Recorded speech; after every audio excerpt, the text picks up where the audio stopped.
Mzee. Vipi bwana? Poa. Nikuchilichili tu hapa. Angalia. Mzee.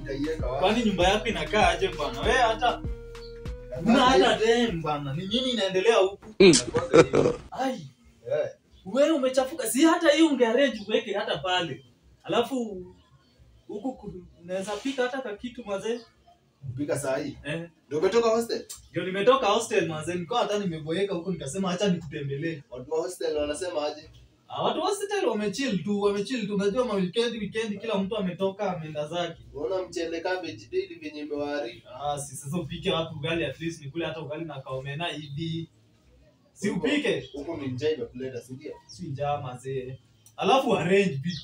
Hadi masufuria ni chafu mzee. Kwani wewe una nini sasa? Unashanga hizi vitu na maji.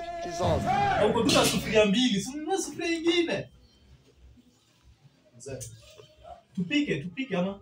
Uliza aje. Kwa nini unakaa hostel? Si hostel nimekaa tu ni chill tu hata hiyo month nyingine tu.